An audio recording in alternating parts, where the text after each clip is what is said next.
देहज शब्द था। देहज में दा में एक की मात्रा लगाकर हा पे लगा दी, मूल शब्द है देहज। पूज्य जिनसन स्वामी ने महापुराण के अंदर लिखा, विवाह का अर्थ है देहज का आदान प्रदान। देहज का शरीर से उत्पन्न की हुई कन्या देना, शरीर से उत्पन्न की हुई कन्या लेना, थोड़ा सा अंतर करके दहेज बना दिया। और आज मुख कन्या नहीं है, मुख क्या है? पैसा मुख है। यहाँ कितना मिलेगा, कहाँ से मिलेगा, ये सब चीजें। इसलिए घर में लक्ष्मी नहीं आती है, खरीदी हुई कोई वस्तु आती है। वो क्या तुम्हें निहाल करेगी? वो तुम्हें निहाल नहीं करेगी, अपना सुख देखेगी, अपना स्वार्थ देखेगी। वो तुम्हारे संयुक्त परिवार में नहीं रहेगी, वो अपने सुख के लिए वृद्ध माता पिता को छोड़ करके भी अलग हो जाएगी, क्योंकि वो तो खरीद के लाई गई है, खरीद के लाई गई। मोल किया महानुभाव, मोल नहीं करना।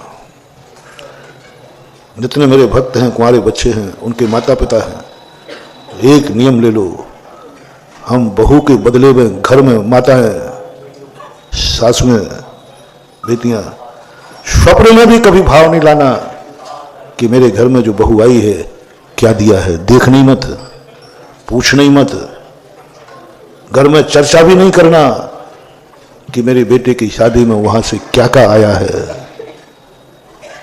क्या क्या आया है। देखना ही नहीं, खोटा आया है, चोखा आया है, देखना ही नहीं। आया है कि नहीं आया है ये विचार करना नहीं, विचार ही नहीं, सोचना ही नहीं, तुम्हारा घर बर्बाद हो जाएगा। यदि तुमने ये भी भाव कर लिया कि मेरे अंदर, मेरे घर में जो बहू आई है इसके माँ बाप ने क्या दिया, देखना तो सही। और तुम्हारी सबसे ज्यादा गंदी आदत है, बुरा लगे तो 100 बार लग जाए, हाँ लगे बुरा तो लग जाए। मुझे कोई तुमसे म्यारी का मूड़ा नहीं रखवाना है, लगे तो लग जाए, क्या बात है। साची कहना और खुश रहना। बहुत बड़ा मोटिवेशन दे रहा हूं महानुभाव, बहुत बड़ा मोटिवेशन। आपकी गृहस्थी अच्छी रहे, आपकी गृहस्थी इज्जत वाली रहे, आपके घर में भली खाने को हो ना हो, लेकिन घर की शान रहे। घर की दीवारें भी कभी न सुन पाए कि इनमें कोई राग द्वेष भी, भूखे सो रहे हैं सब, लेकिन किसी को पता नहीं, सारे भूखे हैं। और बाहर से कोई व्यक्ति आया तो हर व्यक्ति डकार ले रहा है, और पेट में कुछ है नहीं और डकार ले रहा है। ऐसे घर होते हैं। विनिमय करो, लेन देन करो, व्यापार मत करो। कुछ नहीं, कोई देखे तो क्या देख रहे हो, क्या दिया उसकी मां ने, क्या लेके आई है, कुछ नहीं, देखना नहीं, उठा के पटक दो एक तरफ, आंख बंद करके रख दो। सोना चांदी है तिजोरी में पटक दो, आया है तो क्या आया है ये भी सोचना ही नहीं। बस मेरे तो गृह लक्ष्मी बहू आई है, इसको आंख फाड़ के देखना, इसको सोचना, इस पर विचार करना, वहां कोई आपत्ति नहीं है। लेकिन वो क्या लाई है साथ में, इस पर विचार नहीं करना, चर्चा ही नहीं, मन में भी भाव नहीं लाना। और बोलो आज क्या होता है तुम्हारे घरों में, सभी लोग सोचना, झूठ मत बोलना। थोड़े से बहू से झगड़ा हुआ तो सासू सबसे पहले क्या उलायना देती है, मुझे मालूम है, बता दो चुपचाप।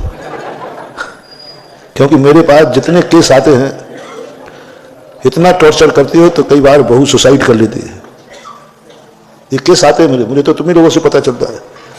क्या दिया है, कोई थोड़ा सा उसने मांग लिया तो सद, हाँ तेरी मां ने मान के रख दिया था क्या, क्या लेके आई, बर्बाद है अब तुम्हारा घर। एक बार तुम्हारे मन में भाव भी आ गया, क्या मांगती है, क्या लेके आई, तेरी मां ने कोई बख्शिश दिख दी क्या। चलो ये तो सासू के हाल है, तुम तो पति हो ना उसके, तुम भी झगड़ा करते समय यही बोलते हो, तेरी मां ने कौन सी जन्नत दे दी है, कौन सी बख्शिश दिख दी। बेटा भीख मांगोगे, कर्जे में डूबोगे, और अंत में तुम्हारा कोई साथ देने वाला नहीं, कोई साथ नहीं। कभी भी धन दौलत से बस एक ही बात सोचो, मुझे कुछ नहीं चाहिए, एक शब्द कहना छोड़ो। दुनिया माने या नहीं माने, मैं अपने भक्तों को जो मुझे थोड़ा भी मानता है, नमोस्तु करता है, उससे कहना चाहूंगा कभी भूल करके मत कहना मुझे कुछ नहीं चाहिए, मुझे तो बहू चाहिए बस।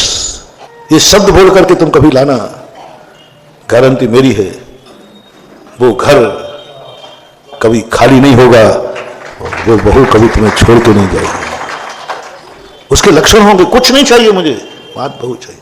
मैं विनिमय करने आई हूं, विनिमय करने आया हूं। टॉर्चर, इतने निकृष्ट हो गए तुम, अब वो तुमसे तुम्हारे कहने पर नहीं चलेगी। लेकिन ये परंपरा बहुत गंदी परंपरा हो गई आजकल, ठहराव की। जैसे दुकान पे जाते तो तुम ठहराते हो ना, लड़की पसंद है, सब कुछ है, रिश्ता किस लिए टूट जाता है? कितने परसेंट मान लो, बच्ची पसंद है 100% की, सब कुछ हो गया, बात किससे बिगड़ जाती है? लेकिन कितना दोगे भाई, कितने का इंतजाम है?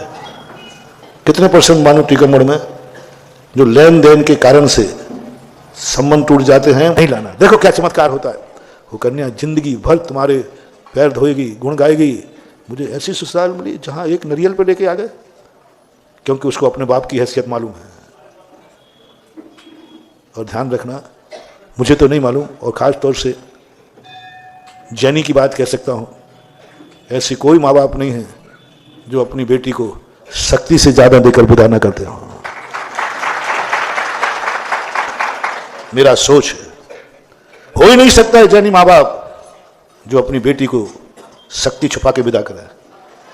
हर माँ बाप जितनी शक्ति होता है बेटी को देने का भाव करता आ रहा है, कर रहा है और करेगा। ये तो विश्वास है, जैनी का तो कम से कम विश्वास है। कोई नहीं चाहता कि बेटी को सूखे हाथ करूं, अब शक्ति नहीं है बेचारे की तो क्या करे, देता ही है वो। और तुम्हें इस प्रकार की परिणति करना है। आप इतने कह के मालूम करता हूं, महावीर भगवान